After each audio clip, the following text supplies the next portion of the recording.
Tonight, following accurate intelligence received by the intelligence branch, we eliminated Ali Shadmani, the war chief of staff, the most senior military commander of the Iranian regime. He was eliminated at the Iranian regime's headquarters in the heart of Tehran. Shadmani served as the chief of staff of the Iranian regime's armed forces and the man closest to Iran's supreme leader, Ali Khamenei.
Better than a ceasefire. What are you looking for here?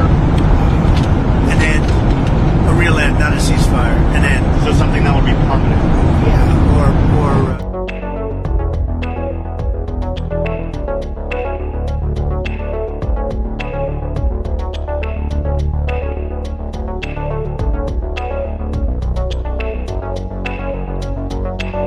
یکن مردم عزیزمون چه شما که اینجا نشستید چه کسانی که بعداً Trump's latest post on Truth Social says his patience is wearing thin and he knows where Iran's supreme leader is hiding but does not want to kill him for now.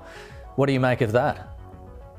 Well, I think it's interesting because from what I understand, Netanyahu, the Israeli prime minister, I don't know if he directly said it or not, but at least in terms of headlines I personally saw, there was talk of flirtation with the idea of like a surgical strike to take out Ayatollah Khamenei. Obviously, we've seen in the past 5 years, we've seen either from the Israeli military or the U.S. back in January 2020 when Soleimani was killed, the possibility of surgical attacks on top Iranian leaders.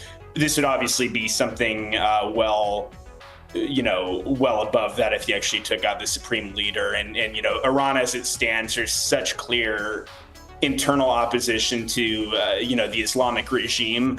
But when you think about what the possibility of a foreign country actually doing a surgical strike and taking out the supreme leader, I think that would cause massive uproar among Iranians, including those fervently opposed to the regime, and it would just lead to probably further escalations.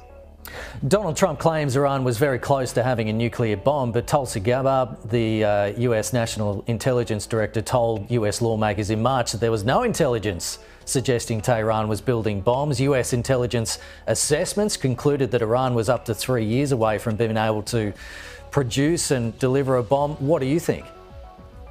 As far as I can tell, and it's obviously at some level a layman's analysis of this specific thing in terms of the technicals of nuclear enrichment, nuclear development.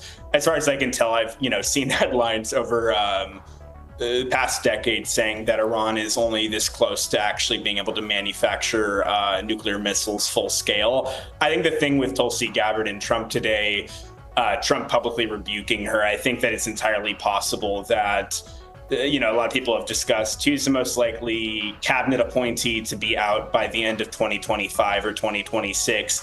I think if you keep seeing this kind of internal conflict between Gabbard and the White House, it's entirely possible we'll see Gabbard removed from the position in the next year, as far as I'm concerned. So I think that's one to watch.